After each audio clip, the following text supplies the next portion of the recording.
Text Talks. Hello, today's mini lecture is on karma and rebirth, focusing on examples from the Upanishads and Mahabharata. I'm Brian Black from Lancaster University, and this is another episode of Text Talks. Okay, so looking at the accompanying PowerPoint slides, if you look at slide number 2, you can see a slide that looks a little bit familiar because I've used this same design in the lecture on the Upanishads. Now, I'm not going to go through this all again, but one thing I want to say right now is that there are a lot of examples about karma and rebirth from the Upanishads that are in the Upanishads slideshow. But I just want to return to one quotation here, and that's a quotation from the famous teacher Yajnavalkya. And this is one of the oldest textual passages of karma. Here, Yajnavalkya says, "What a man turns out to be depends on how he acts and on how he conducts himself. If his actions are good, he will turn into something good. If his actions are bad, he will turn into something bad. A man turns into something good by good action and into something bad by bad action." And so we can see here an understanding of karma that is pretty similar to how we might understand karma today. As I said, there are more examples from the Upanishads in the Upanishad slideshow, but I just want to sum up some of the, let's say, recurring features of passages about karma. One is that karma is often understood in naturalistic terms.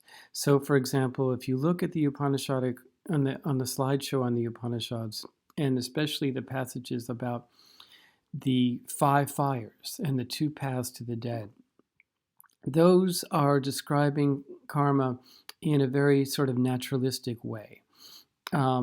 Not particularly moralistic, not necessarily translating the natural occurrence of karma into a way in which one should behave, but basically describing karma as a sort of law of nature, as just how things happen, and describing all of life as this sort of interconnected organic web. Now, another feature of karma is a doctrine about cause and effect.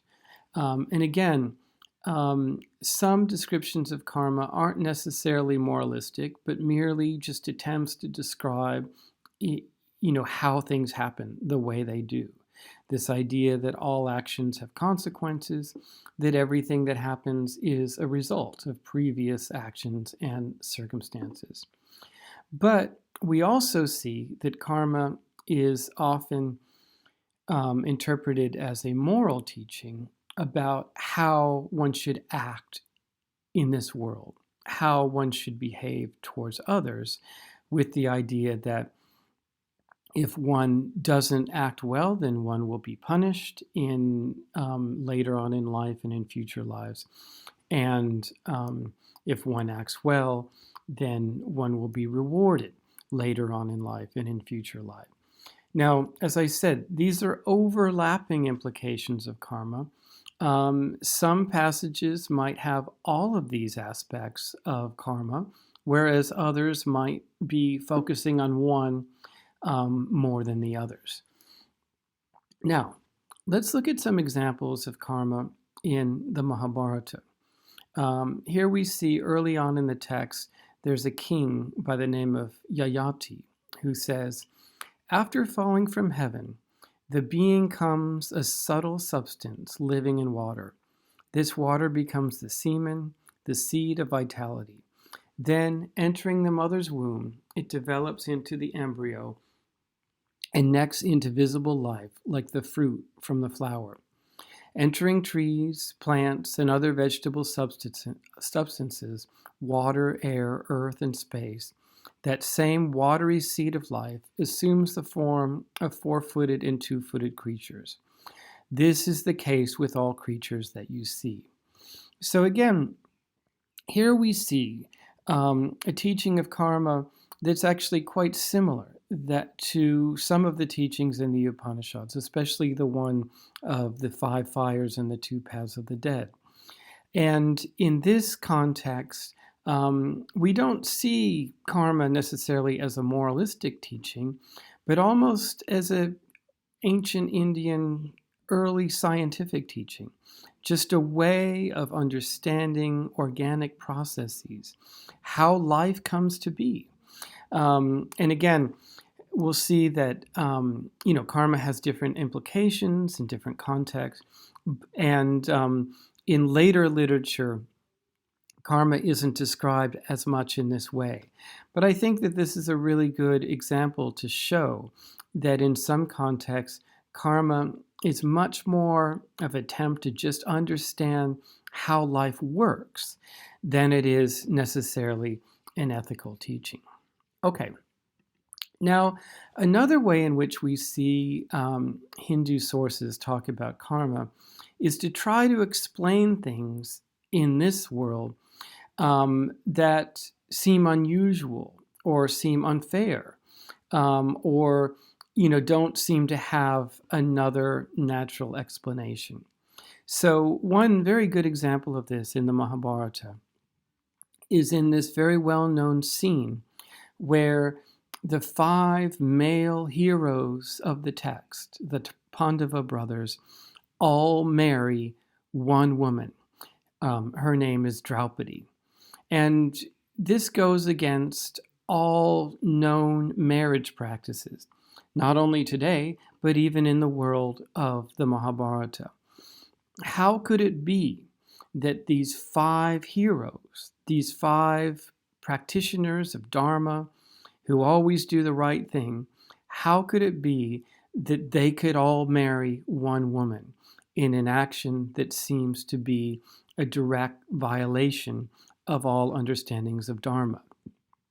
Well, there actually are a lot of attempts to explain this, and that what I have here is not the only attempt, but one of the ways in which this is explained is when Vyasa is a wise Brahmin who shows up to try to explain how it could be that Draupadi must marry five men.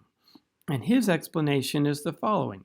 He says, "There was once a young girl who lived in the wilderness of austerities, the daughter of a great spirited seer, a girl favored in all virtues.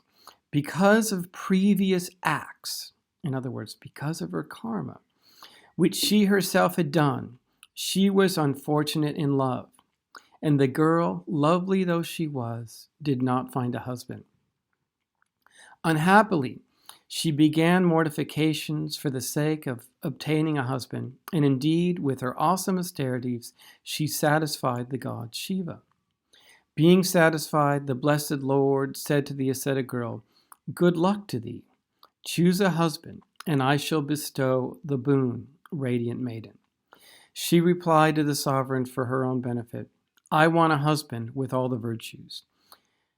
But then, and one of the things the passage doesn't quite explain is that, she's trying to talk to Shiva, but she doesn't seem to think that he's listening or replying. And so she says it again and again and again. And in fact, she says it 5 times. And so then then Shiva responds to her, "5 times you told me to give you a husband, and it shall be as you asked for when you have been reborn in another body."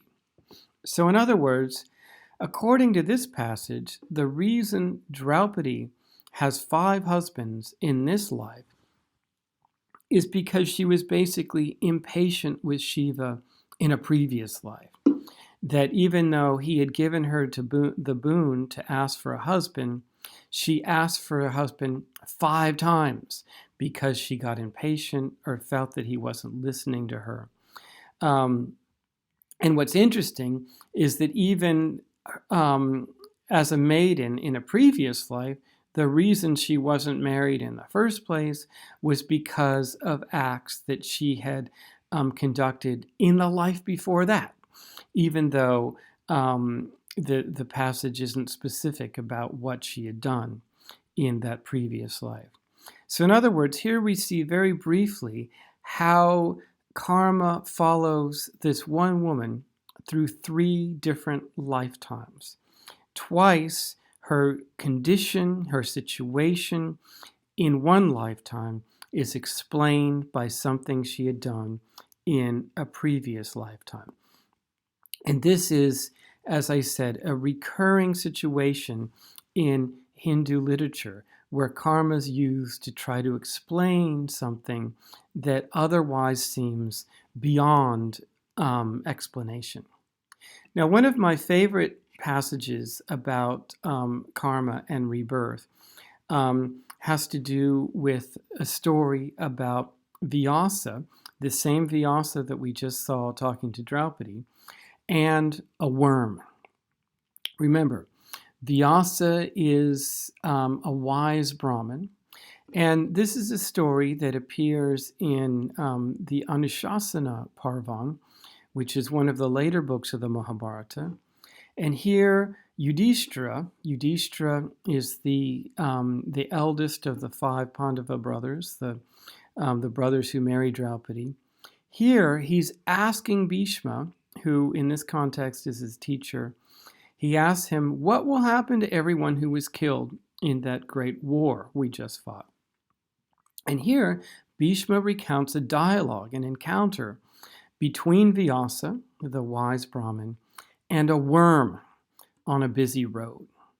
Vyasa asks the worm, why is it running away? So he sees a worm on the road, and he sees the worm is legging it to get off the road. So Vyasa says, why are you running away so quickly? And the worm says, I am afraid of the approaching ox cart that might kill me. He says, death is felt by all creatures to be fraught with pain. Life is an acquisition difficult to make. Hence, I fly away in fear. I do not wish to pass from a state of happiness to one of woe. Now, one of the things I love about this story is it really tries to get into the mind of a worm. It really tries to look at what life is like from the perspective of an insect.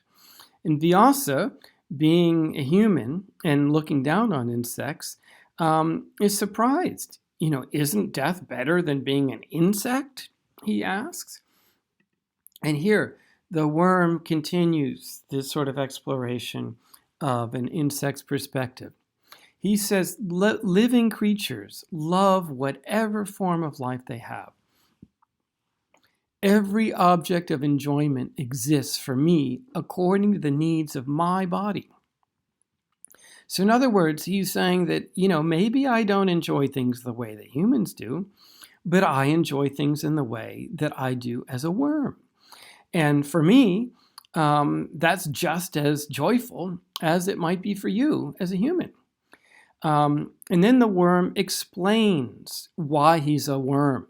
And here we see a return to a conversation about karma and rebirth. He says, I was a Shudra in a previous life. I was wealthy, but I did not honor Brahmins. I was cruel, harsh in speech, and hated all creatures. But because of one act of kindness towards a Brahmin, I retain my memories of past lives. What should I do to achieve happiness? So here we see the worm is explaining how he got to be a worm. He used to be a human who is now suffering from his actions in a previous life. But then he's also sort of explaining why he has a memory of his past action. And it's interesting, this is actually a very important point, because according to most Hindu stories, as well as Buddhist stories and Jain stories, that we all are existing through this cycle of rebirth, but most of us do not remember our past lives. So the ability to remember a past life is either because we've achieved some sort of special enlightenment status. This is certainly true with the Buddha, for example. The Buddha, in the Buddhist tradition, remembers all his past life only because he's enlightened, or because somebody has a special gift or a boon from a god or a Brahmin. And in this case, the worm is sort of explaining why, on the other hand, he has such a low birth, but on the other hand, why he has this special capacity to remember his previous births. And Vyasa responds, well, when you become a human again, I will teach you the highest knowledge, the knowledge of Brahman.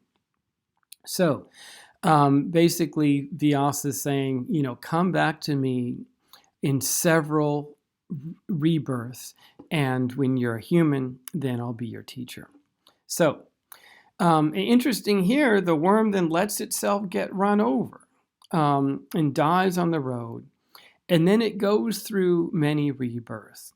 This is one of the only stories that I'm aware of that really names all the different rebirths, or at least a lot of the different rebirths that one creature goes to in their journey from being very low on the sort of hierarchy of being a worm all the way up to being a human. And so this story describes this worm being reborn as a hedgehog, and then an iguana, a boar, a deer, a bird, a chandala. Remember, we looked at a story about a chandala in our slideshow and mini lecture on caste. A chandala is an untouchable, and then a shudra, and then a vaishya. And so basically, the worm is reborn as a human and then slowly moves up the caste hierarchy. Finally, the worm is reborn as a kshatriya. And when he's reborn as a kshatriya, he returns to Vyasa and says, hey, remember me? I'm the guy who used to be a worm, and now I've become a kshatriya. What should I do now? And Vyasa replies that his original wrongful act has still not yet been destroyed. He said, the former worm must now be reborn as a Brahmin. It's only then you will attain heaven and become one with Brahman. Now, it's interesting here that we might say, this story is a very good example how understandings of the caste system are, in some cases, very much interconnected with understandings about karma and rebirth. And here we see how harsh this system can be, that the worm has gone through all of these different births and is finally a kshatriya, with Vyasa saying, look, that's still not enough. Here the worm, understandably, is getting a bit impatient. And so rather than trying to be reborn as a Brahmin, he goes off to the woods and starts acting like a Brahmin to practice austerities. But Vyasa advises him that it is his duty as a kshatriya to abide by what is wrong, to abide by his duties as a kshatriya, to follow that dharma and not try to be a Brahmin. He says, conducting yourself in this way, you will then, after casting off your life breaths, become a Brahmin. And then the worm / kshatriya dies and returns. Then he returns from the woods and performs his caste duties. And when he finally dies, then he does become a Brahmin. So here we have a very sort of conservative view of karma and reincarnation, especially in terms of how it interacts with the caste system. But seeing this very conservative view, even though it's a rather delightful story in terms of exploring the perspective of an insect, I just wanted to remind you of the story that we looked at last week, but between the Brahmin Kaushika and the butcher. I pleased to get the whole story, look back and listen to the lecture from last week. But just to remind you, this encounter between Kaushika and the hunter, Kaushika is a Brahmin and goes and learns from the hunter, which is, very much a sort of reversal of roles. And as you might remember, we were talking about how, Kaushika couldn't believe that the butcher was actually of the caste status that he was. How could it be this butcher could be so wise about Dharma and could be so wise that he's teaching him? And as you might remember, at the end of the story, the butcher reveals, I was a Brahmin in my past life. And so, again, here we see another story that refers back to a previous life to sort of explain, something that's going on in this life that's unusual. In this case, what he's trying to explain is, on the one hand, how he can know so much. And here he's saying he can know so much because he was a Brahmin. But on the other hand, he has to explain how he ended up being a butcher. And so he says that he was cursed to be a butcher because he had accidentally killed a Brahmin when he was hunting in a past life. Now, it's interesting, though, in this story, there's a very different moral at the end, where Kaushika is so impressed by the butcher's teaching that he says, any Shudra who is always intent upon self-control and truthfulness and Dharma, I judge him a Brahmin, for one becomes a Brahmin through one's conduct.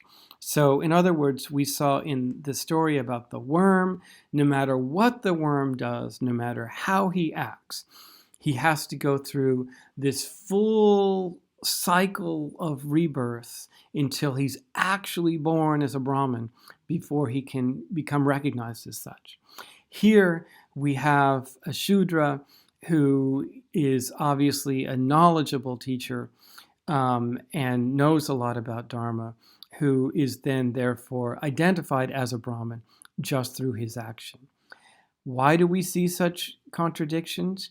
Because the tradition has different views. People disagreed about these topics. So again, I think that when we're looking at them, we not only want to look at, how these doctrines are defined, how is karma, we don't only want to know about a definition of karma, but we want to know what the debates were, what the controversies were. So anyway, I'll leave you with these stories to think about. On the final slide, I have a number of discussion questions, for you to think about these stories, maybe go back to the original text and read them in more detail, and then think about how karma is represented, some of the similarities amongst these stories in terms of how they represent karma, some of the differences.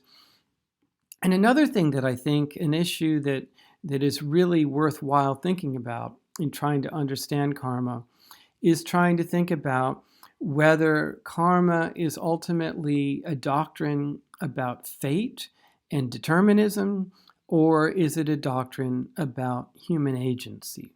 So on the one hand, we might say that it's a doctrine about fate and determinism, because after all, anybody might say that they have no control over their current situation, because everything about their situation now has been basically created by their past actions.